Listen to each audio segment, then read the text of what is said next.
This is Jimmy Lai, a British citizen and billionaire businessman based in Hong Kong who became a democracy campaigner and is now on trial for his involvement in protests in the former British territory and for, quote, colluding with foreign forces. Before the British government handed over Hong Kong in 1997, China agreed to allow it considerable political autonomy for 50 years under a framework known as One Country, Two Systems.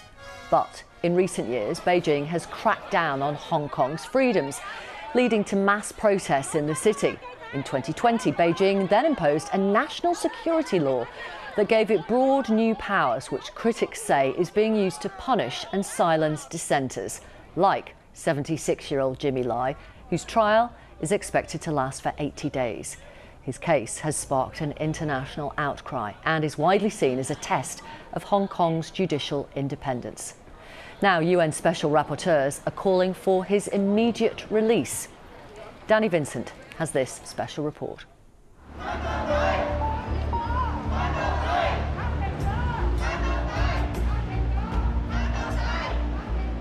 Jimmy Lai has been accused of being the mastermind of a syndicate calling on foreign powers to take action against Hong Kong.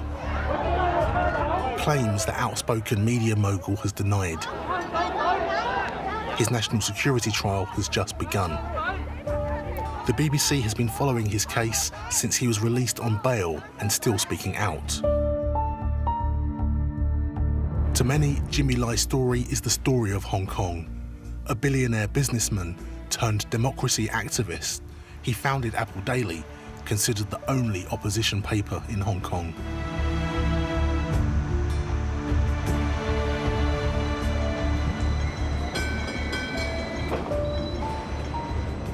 In 2020, China imposed a national security law on Hong Kong.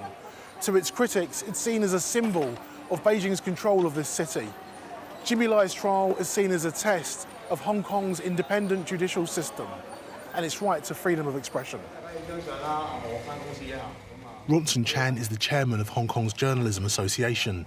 The BBC has been following his life since his news outlet Stand News was raided and closed 2 years ago. He too has been detained by national security police and is also facing imprisonment for obstructing a police officer. Jimmy Lai has actually been doing these things all along, advocating for freedom and democracy, being pro-American and having a very friendly relationship with the United States for 30 full years. Why did they only arrest him in recent years? Shouldn't they have arrested him 30 years ago? Shouldn't they have thought he had problems 30 years ago?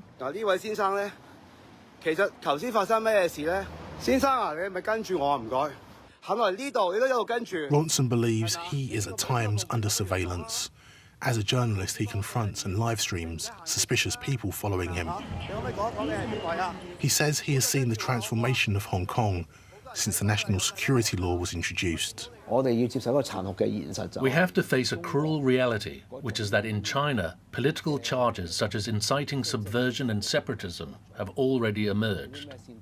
In the past, when we watched news from the mainland and news about mainland courts, there was only the charges and the court did not hold open hearings.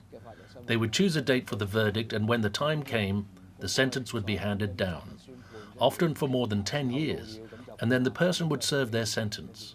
It seemed like it was very far away from us, but today this kind of thing is happening in the court right before our eyes. Those people are being accused like this, then evidence is presented, the prosecution's case is presented. These are things that you might have thought in the past could never become criminal acts.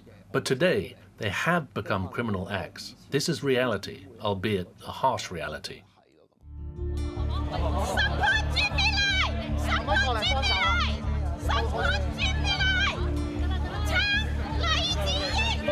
Outside court, Jimmy Lai's supporters are small in number, but record numbers of police are out in force.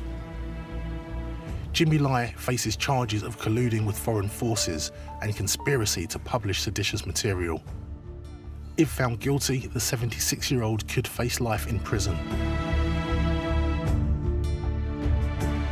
The prosecution named 5 foreign political figures that Lai was said to be in communication with, including 3 British nationals. Hey, good morning, everybody. This is a very nice day in Hong Kong today. In 2020, while out on bail, the BBC filmed a live stream between Jimmy Lai and a former US Deputy Secretary of Defense. When you think they're soft, they turn out to get tough when you behave badly, and they don't like bullies.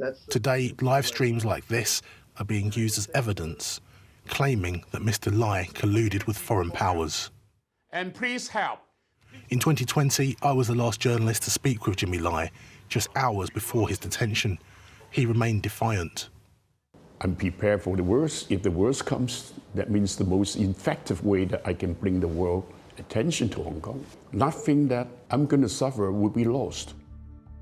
Fear is the most inexpensive and convenient way of ruling people and controlling people.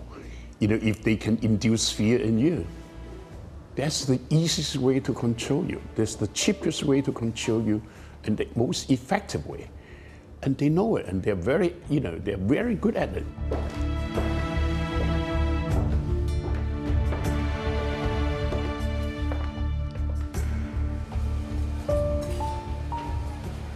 Sebastian Lai is living in self-imposed exile in Taiwan. He's campaigning for his father's release. My one goal is to free my father because he deserves to be free. He has committed no crime. Because standing up for freedom is not a crime. And doing so peacefully, journalism is not a crime. Or freedom of speech is not a crime. Even now, you ask the Hong Kong government if they have freedom of speech, freedom of press, they will tell you that they do. Now, they can't tell you that they do and then put someone in jail for saying something they don't like. Freedom of speech isn't freedom to say what they want you to say. It's freedom to say what they don't want you to say. Sebastian has become a reluctant activist, speaking out against the Hong Kong government. Beijing said the national security law was needed to restore order after a year of political unrest. But critics see the law as a vengeful attack on anyone who dares to speak out.